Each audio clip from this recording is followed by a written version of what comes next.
Halo semuanya, perkenalkan nama saya Rizky Putra Magi. Saya adalah mahasiswa semester akhir di Nusantara University, jurusan Computer Science. Video kali ini saya buat dalam rangka inisiatif saya untuk berkontribusi dalam Community Service Project Bina Nusantara University, di mana pada video kali ini saya akan coba sharing yang bertemakan tentang teknologi. Secara spesifik, saya akan coba membahas tentang salah satu platform yang sering kali digunakan dalam dunia software engineering, yaitu Apache Kafka. Untuk agenda yang akan saya coba sampaikan pada video kali ini, tentu ada beberapa hal. Yang pertama, saya akan coba menjelaskan tentang apa itu Kafka, perbedaannya dengan traditional system communication yang sekarang itu seperti apa, dan saya juga akan coba menyampaikan secara sederhana tentang apa itu event-driven architecture dan kaitannya dengan uh, platform Apache Kafka yang akan saya bahas pada video kali ini. Kedua, saya akan coba membahas core concepts, komponen Kafka di dalamnya, including topics, partitions, flow message dalam Kafka seperti apa, dan arsitektur secara sederhana dari uh, Kafka sendiri itu seperti apa. Dan yang terakhir, saya juga akan coba mendemokan sebuah skenario bagaimana sebuah Kafka bekerja dalam sebuah services. Dan tentu nanti saya akan coba menyampaikan juga penggunaan dalam kehidupan nyata di dunia software engineering Kafka itu seperti apa, keuntungannya apa, dan tantangan yang dihadapi dalam penggunaannya itu seperti apa. Apa itu Kafka? Kafka adalah sebuah distributed event streaming platform yang mengklaim bahwa mereka dapat memproses data secara real time dengan volume data yang tinggi dan memang didesain untuk mudah di-scalable, utamanya dalam arsitektur berkonsepkan event driven. Analogi yang paling sederhana adalah Kafka merupakan sebuah pembawa pesan atau kurir ketika ada dua aplikasi berusaha saling berkomunikasi. Lalu perbedaannya dengan komunikasi sistem yang lain apa?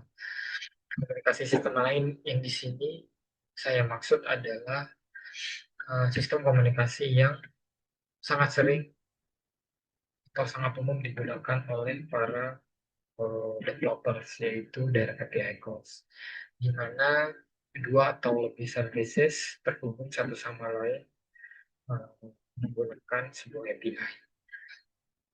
Permasalahannya apa? Permasalahannya ketika kita menggunakan direct API calls, ketika salah satu services kegagalan, kemungkinan besar service yang terhubung dengannya akan ikut mengalami kegagalan juga karena berusaha terhubung dengan. Bisa dibayangkan apabila service yang kita bangun sudah terhubung dengan berbagai macam service lain di sekitarnya. Jika mengalami kegagalan, maka semua service yang terkonek dengan terhubung, ya, kemungkinan besar akan juga mengalami kegagalan ketika berusaha terhubung dengan.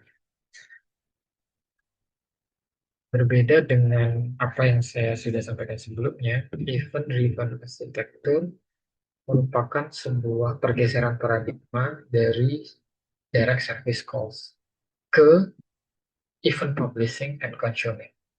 Artinya apa? Sebuah service akan melakukan publish event atau messages secara independen kepada service lainnya secara asinkronus. Hal ini menyelesaikan permasalahan yang terjadi pada sistem direct API calls yang saya sampaikan sebelumnya, di mana masing-masing service kan secara independen dapat berhubungan satu sama lain dan dapat di-scalable sistemnya secara mudah. Selanjutnya adalah Kafka Components. Apa aja sih komponen-komponen yang terdapat di dalam platform Kafka itu sendiri?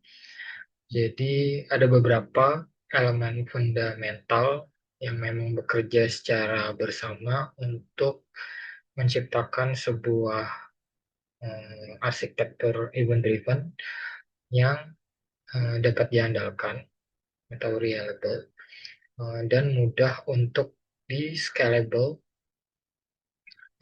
dalam sebuah sistem event streaming antar aplikasi. Yang pertama adalah producer, di mana producer adalah komponen yang mempublish suatu pesan ke dalam Kafka itu sendiri. Yang kedua adalah broker, di mana broker adalah sebuah Kafka server yang akan menampung semua message yang dipublish oleh producer. Dan yang ketiga ada topics. Topics analoginya adalah sebuah kategori atau sebuah channel yang mengatur seluruh pesan-pesan yang dipublish oleh producer ke dalam broker. Dan yang keempat ada consumer, di mana consumer adalah komponen yang tentu akan menerima semua pesan yang dipublish oleh produser berdasarkan topik-topik tertentu.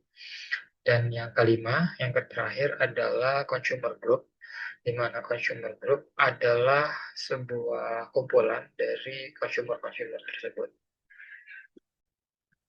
Oke, selanjutnya saya akan coba menyampaikan lebih detail, tetap sederhana, terkait dengan apa sih sebenarnya topik itu.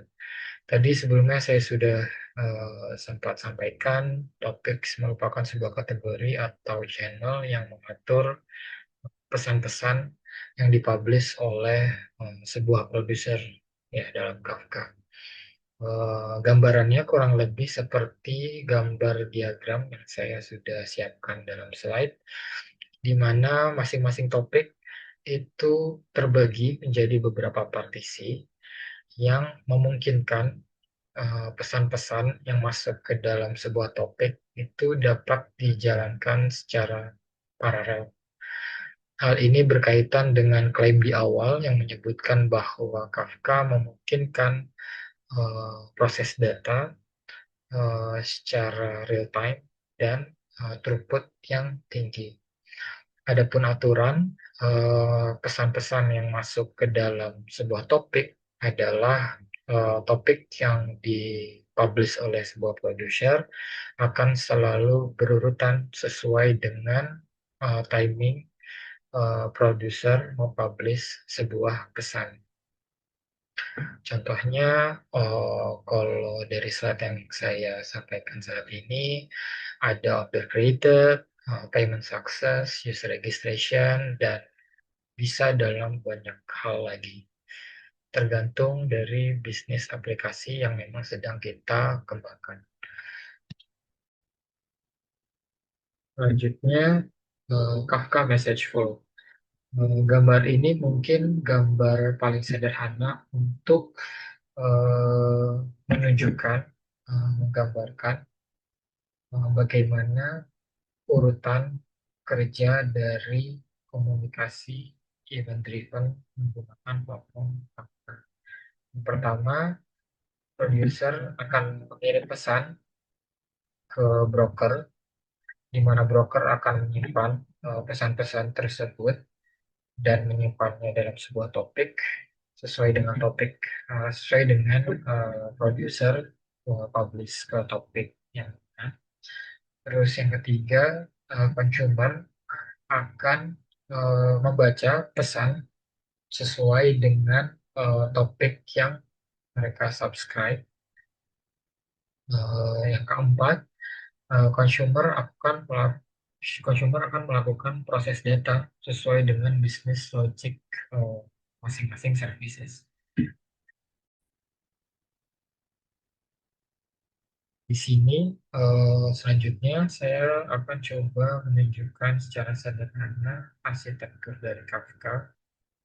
Eh, yang sebelumnya mungkin seperti yang saya sudah sampaikan di awal, bahwa dua atau lebih services berhubungan secara langsung satu sama lain dengan REST API dengan menggunakan Kafka. Kafka Docker di sini bertanggung jawab responsible untuk menjadi sebuah layer intermediate yang memisahkan dua services untuk bekerja secara independen namun tetap dapat terhubung satu sama lain.